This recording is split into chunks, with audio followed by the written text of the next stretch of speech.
What's up, everybody? Trey Griggs here at Beta Consulting Group, and we are coming to you live from the Manifest Show. Let's go.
What's up, everybody? Trey Griggs here, coming to you from the Manifest Show in Las Vegas, one of the biggest shows in transportation.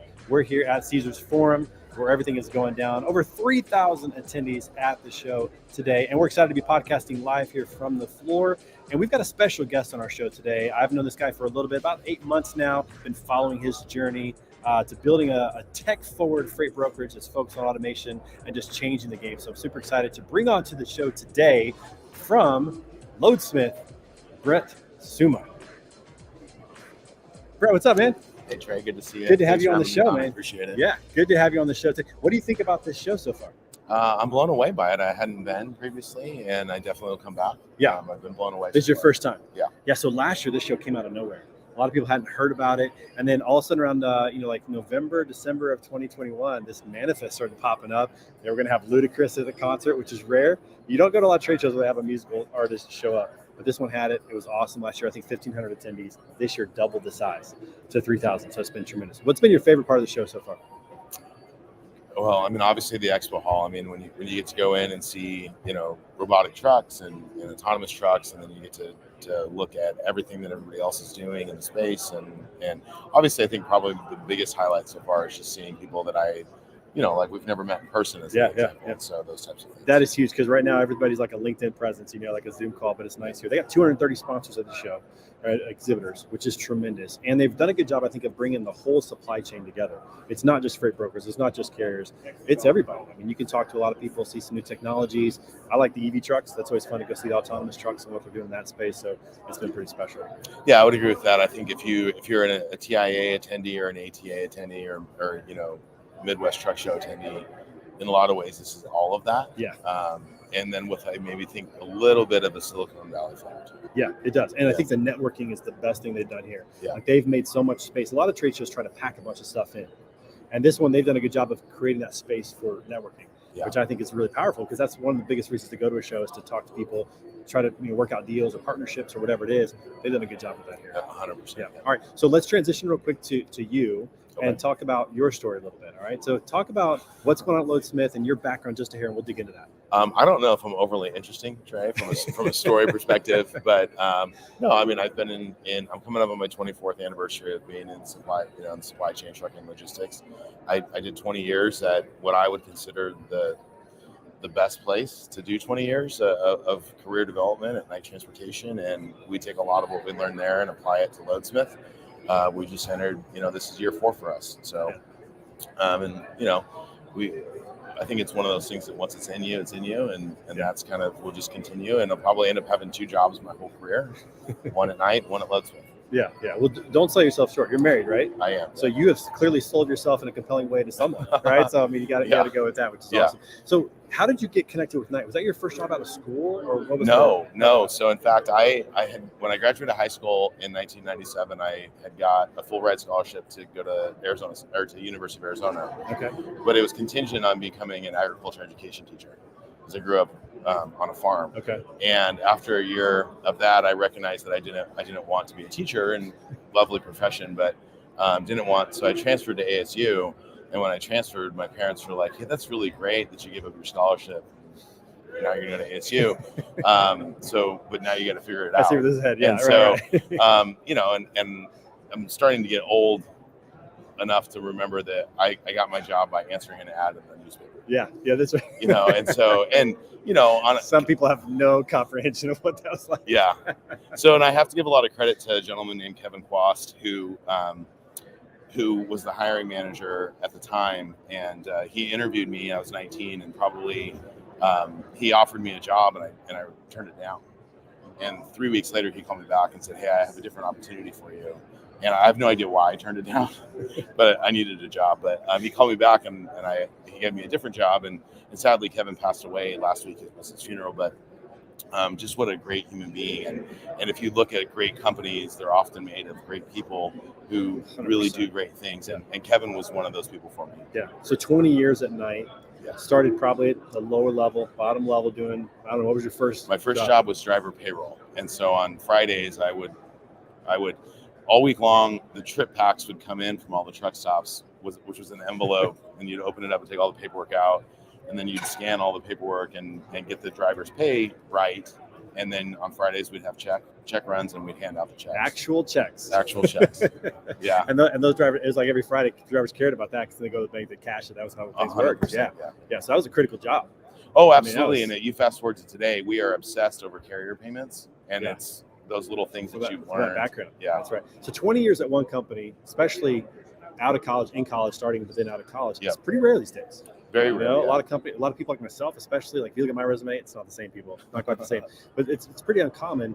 But I think what makes the difference is the company, the people, but also, did you get the opportunity to do a lot of different things? Oh, when I first started working at night, I never envisioned that I would work there for 20 years. I always was an entrepreneur in my mind. But what happened was it became such an entrepreneurial place.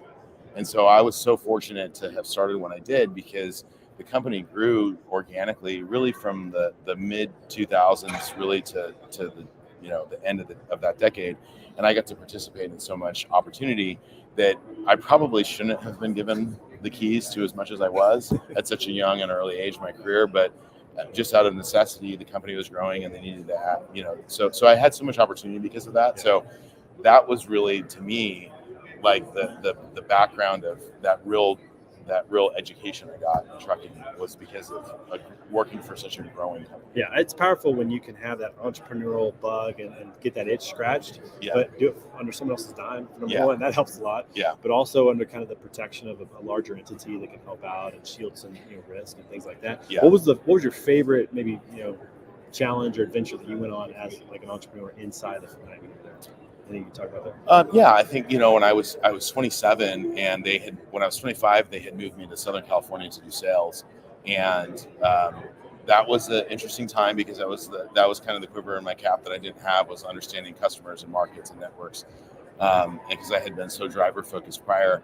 But then when I was 27, they moved me back to Phoenix to run the entire Southern California business, which was about 18% of the company revenue and about 20% of EBITDA at the time in the late 2000s. So I got the fortunate opportunity to start running the largest business unit in 2007, which was great timing, because my predecessor, who went on to be the president of the company, got to ride the market when it was really great, and then we had the recession come.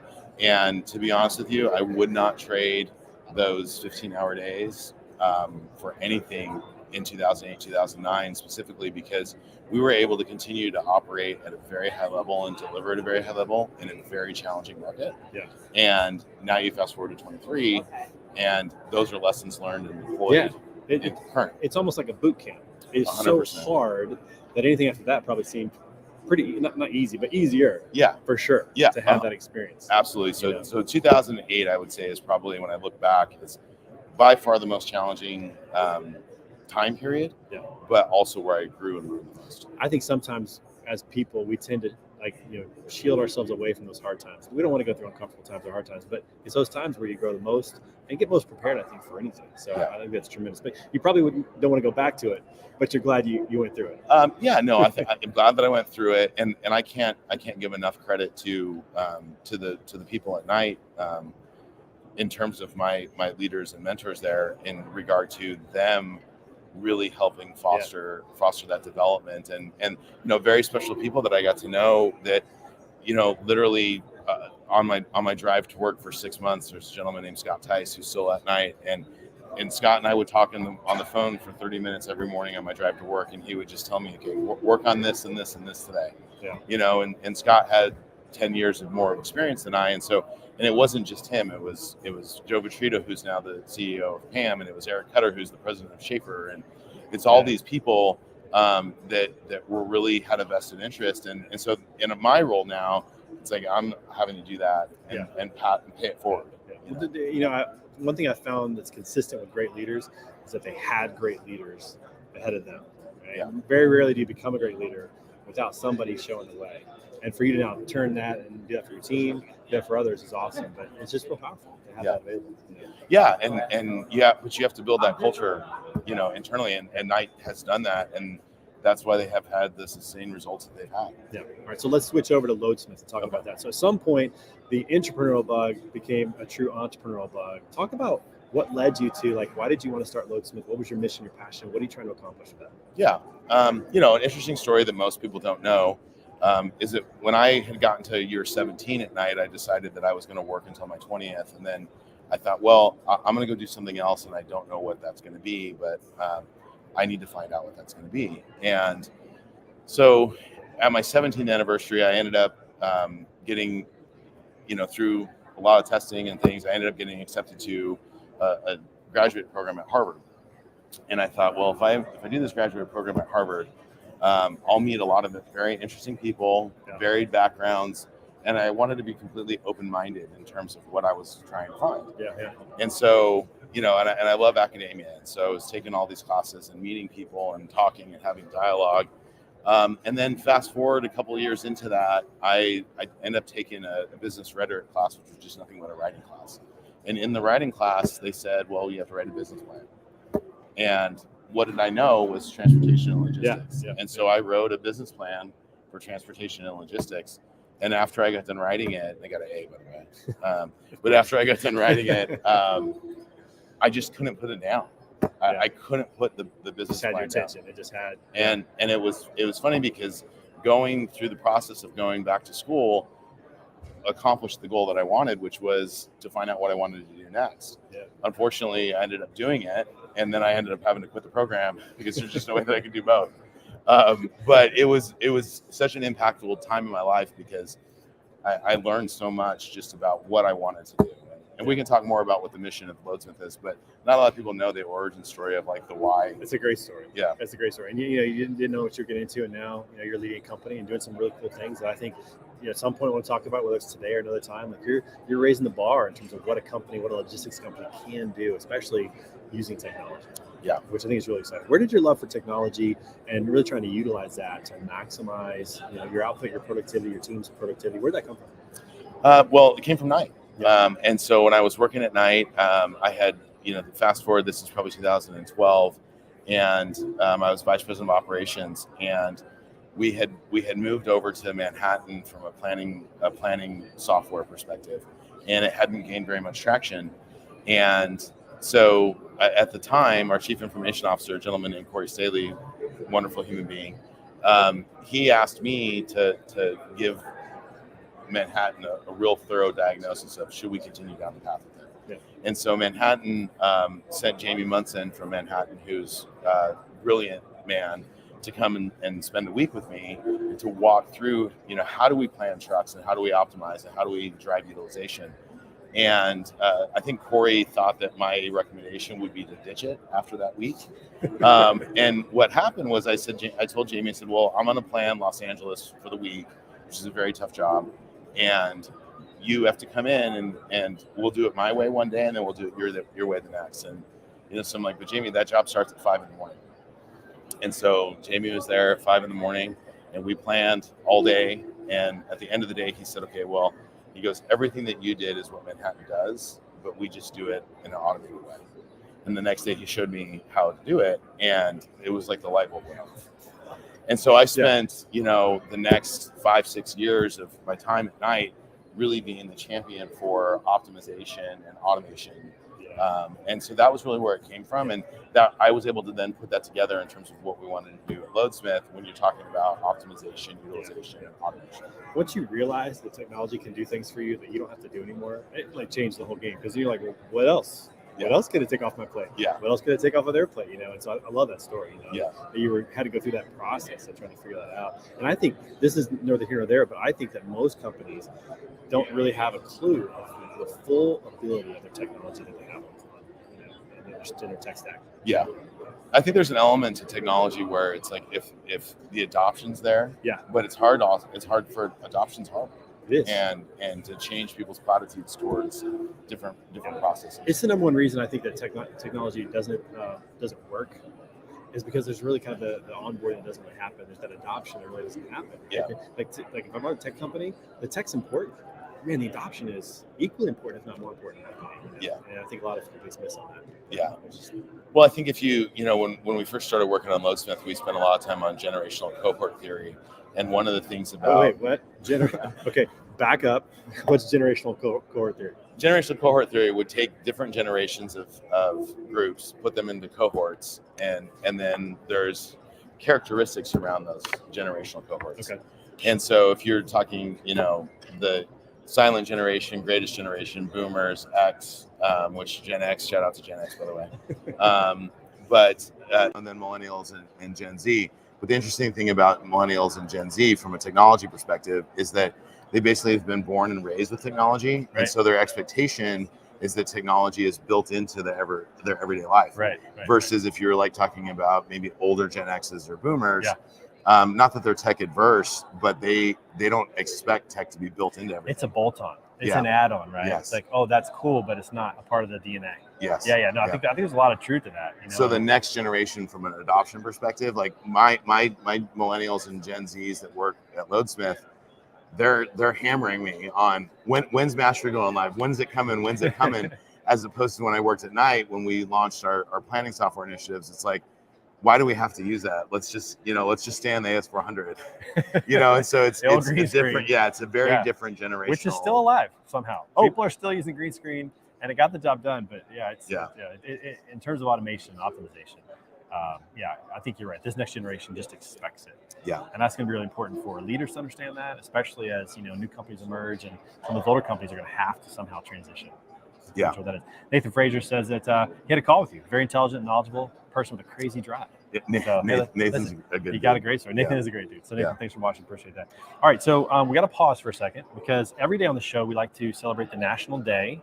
Like we had Martin Luther King Day. We got President's Day coming up. All that. Do you know what today's national day is? I don't. All right. Well, today's national day, everybody, in case you're wondering, it's National Tater Tot Day. Now, are you a tater tot fan? I eat tater tots in one specific situation. All right. What's that? If you make a breakfast burrito with eggs, country gravy, tater tots, and cheese. And you put the tater tots in the burrito. Ooh, I've never had that before. One day a year. Probably it's not. a one day a year meal. Good to have that too often. That sounds amazing. That sounds amazing. I'm a tater tot fan because I like the crispy. I like crispy fries or tater tots because I like that. But I got to say, I don't like saying the word tater tot. I don't order them very often, but they are pretty good, especially with a little ketchup or honey mustard or something. What's your dipping sauce of choice? Are you a ketchup person? Do you like something else? For a tater tot, probably ketchup. Probably ketchup. Yeah. I'm a honey mustard guy. Honey mustard, It could be good. I'd really good with that. So it's National Tater Tot Day, everybody. Enjoy that. Go grab some tater tots.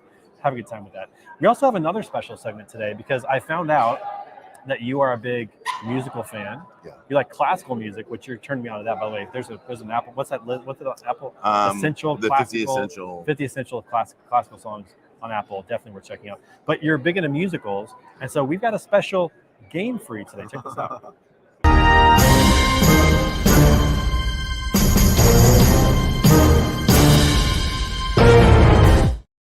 That's right, everybody. We're going to play Don't Forget the Lyrics Hamilton version, because you've been to Hamilton with the original cast on Broadway. I was, yes. It was a treat. Yeah. So jealous, man.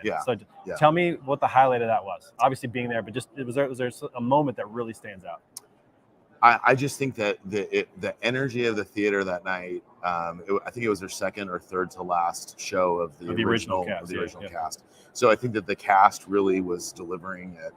They were locked in. And so I think the cast was a big part of it, but just the energy of the auditorium and us being, the first time we were able to see it, and then fast forward, to be able to talk about it with some of our other friends that had a chance to go as well. And so it was an amazing experience. Yeah. Well, and you mentioned that the Disney version that people can watch now on Disney Plus was recorded like just days after that. I think the very next night. Yeah. So I mean, they had to be locked in on point. Okay, so here's how it's going to go. We've never done this on the show before, so this could be a disaster, but we'll see. Well, with me, it probably will be. Who knows? But we'll see how well you know the lyrics. But we know pretty good. So we're going to play a song, and then we're going to put a banner up that shows like how many words you have to get right. And we're going to see which of us can get the most. So you're going to go first. All right. So let's see what song we have. The first one for Brett. Maybe. I should hear it in a minute. Oh, we have. Oh, okay. Here we go.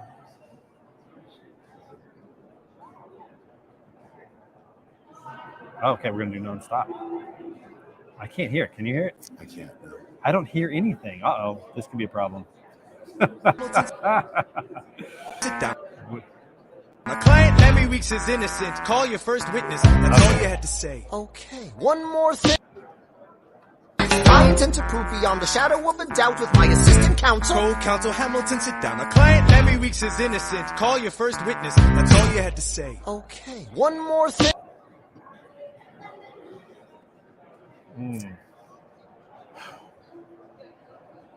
That's a tough one. Yeah, that's a real tough one. Ooh, that's right out of the gate. Ooh, man, that's a tough one. The reality of it is my 9-year-old can sing. Yeah. Why do you write like you're running out of time? No, that's probably not it. It's in there. It's close. Whew, that's a tough one. Yeah, because Hamilton wasn't the one that said, "Why do you write with your like you're running out of time?" Version. Could be. Yeah. Okay, we're gonna call that a trial. That was a trial run. That was the first one. Okay, let's do another one. Oh, why do you assume you're the smartest in the room? Okay. Oh, yeah. See, when they come up like that, you know them right away. Okay, it's my turn now. Let's see what we have for me. Let's see if we can get this one up on the screen. And we're not doing that one again. Here we go. Guns and chips. How do we emerge victorious from the quagmire? Leave the battlefield waving Betsy Ross's flag higher. Yo, turns out we have a secret weapon, an immigrant you know and love who's unafraid to step in. He's constantly confusing, confounding the British henchmen. Everyone give it up for America's favorite fighting Frenchman. Yes, nailed it. Okay. So those were our test run. Those don't count. Let's do the real ones now. So there we go. All right, so it's 0-0. Here we go. We're going to start here. Let's see how many we can do real quick. Let's go with the next one. This one is cabinet meeting number 2, and this one's for you. Revolution. Alexander was on. Revolution is messy, but now is the time to stand. Stand with our brothers as they fight against tyranny. I know that Alexander Hamilton is here, and he would rather not have this debate.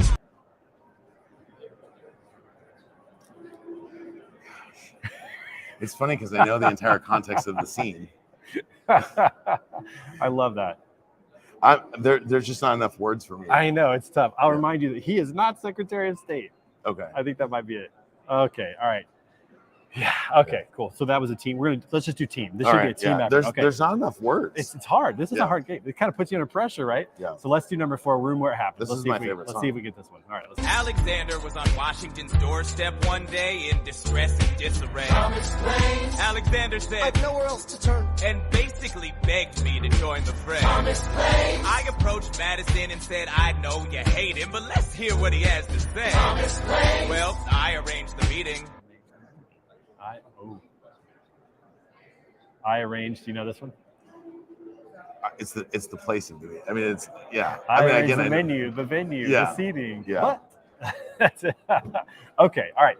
One more. We'll do one more. Okay. Last one. One more. This has been fun. One more as a team. Here we go. What do we got? My shot. Okay. This is a good Astonished. The problem is I got a lot of brains but no polish. I gotta holler just to be heard with every word. I drop knowledge. You know this one? No. I'm a diamond in the rough, a shiny piece of gold. Oh, shiny piece of coal. Oh, so close. Okay, all right. Hey, listen. I got distracted by it. That was good. So first time playing, don't forget the lyrics. We might have to bring that back next time, but I know you're a huge Hamilton fan. Yeah. What has been your favorite thing about musicals? You listen to music. Like, what does that do for you? Well, I think it just gives me a lot of, clarity. I mean, first off, you know, when you listen to somebody, whether it's you know, a Beethoven symphony, or if you listen to Metallica, and all the range in between that. I'm a huge mariachi fan, right? You listen to just these different genres of music and how good somebody can be at either writing music, playing music. It's amazing to me. And if you listen to, you know, if you listen to musicians talk about their genius and how they can talk about others' genius too. And so I'll never forget, Paul McCartney was on Howard Stern being interviewed, and they were talking about Obla Di Obla Da, and Paul McCartney sang that song, and he had wrote that song, and he tells the story that they couldn't figure out how to start the song. And so they were waiting for John Lennon to show up, and I guess John Lennon was notoriously, like, always 3 hours late. And so they're just waiting for him to get there. And John Lennon comes in, and Paul McCartney says, you know, John's like, "Oh, what are you guys working on?" And so Paul McCartney says, "Well, he plays in the song. He said, we don't know how to start it." And so John Lennon says, "We'll play it one more time." So he plays it one more time. And John Lennon stands up and walks across the room and sits down at the piano. First time just goes dun dun dun dun dun. And it's like, Paul McCartney says how he did that in his mind, but that's a seminal piece of music that is genius. And I just wish that I was that good at one thing, you know, much like you on the French horn. Well, that's a whole other story. We don't need to talk about my French horn playing days, but music has a power to take you right back to a moment. It has the power to move you emotionally. And it's amazing how much music is a part of our lives now, even more than when we grew up, because growing up as kids, you either listen to the radio, which how often do you do that, you know, or you might have a tape, a cassette tape, for those who don't know what that is, or a CD player, but you had to own it, you know, and so it was limited to kind of the music that we have, but now it's like it's a part of our entire day, and it's so powerful. But I'm a huge fan. Oh yeah, no, I have very specific songs for very specific points in my life, right? And so music's very powerful, and again, whether you're able to appreciate all the different genres or not, it doesn't matter, you know. And I happen to appreciate a lot of different types of music, but there's genius in all of them. Oh, 100%. Really are. I was listening. My wife and I were listening to No Doubt, Tragic Kingdom. You probably remember that? Gwen Stefani. And it took me right back to 1997. I had a car accident, and that song was playing during the accident. And so it's like it takes you right back to that moment. But it's amazing. No, my car accident moment from when I was a teenager was Tom's Diner. Oh, really? Yeah. So had the car accident and literally just listened to it while I'm sitting in the car, you know, waiting for my parents to come. Yeah, it's crazy. Okay, we're gonna wrap this baby up. We're getting close. Sheila says, "What's your take on small and mid-sized carriers who still lack the technology, especially the load booking process, and which is still on multiple screen toggling and also on lack of visibility and cost and analytics? How do you see the team as technology?" That is a great lead-in, because my last question was, where are we going with technology here in 2023 and beyond? You're on the forefront of it, evaluating it. Maybe try to answer that question a little bit, but more importantly, like, just where do you see technology going? Yeah, especially between brokers and carriers in particular. Yeah, I think that the question is more about small or mid-size, but I think that there's going to be haves and have-nots with technology, and I think that fortunately there are a lot of people who are building technologies that maybe from a cost basis will get you what you need from an RPA perspective, or from any type of automation that you can do. But I think if you recognize that any process that you can automate in your business actually de-stresses your organization. I had a very interesting conversation last night with a startup here that's building some cool technology. And when you talk about how do you increase the number of transactions per person in your organization, which is related to revenue per employee, right? How do you increase that transactions while actually de-stressing them and actually making their life and their job better? Right. And technology is the only thing that you can do that. So, I guess maybe to really answer the question is that there's a lot of technology that exists or that is being developed that's not overly costly, and that can be an add-on to what you're currently running from a TNS perspective. Seek out any type of process automation that you can. Yeah, I think that's huge. And I think especially when you're evaluating technology, you got to really evaluate who's behind the technology, the people, and evaluate the value that it's really bringing, and then understand it fully. Like really immerse yourself and understand the technology and getting the most out of it, so that you might think you need 10 technologies, but you may only need 6 because you just don't know what those 6 do, but you're adding pieces, right? So I think there's a value to that. But along what you said, it removes the stress, and I think that is a value add that a lot of tech companies probably don't sell. They sell productivity, they sell automation, they say, hey, can do more with less, but really it comes down to a better life and less stress. And that emotional energy that goes into all those things that you have to do, you don't really want to do, and you don't even need to do. Yeah. And that's where technology plays a big role. Well, yeah, I think when you're talking about the stress thing, when somebody, I don't want my operators to go home at night stressed out because they think, well, I have to manually enter those 100 loads first thing in the morning tomorrow. Right. It's like, it's like, okay, well, it's 2023. And if you don't enjoy it, it's stressful and you tend to procrastinate. Yeah. Well, and all it does is it takes you out of the game of client or carrier engagement. Right.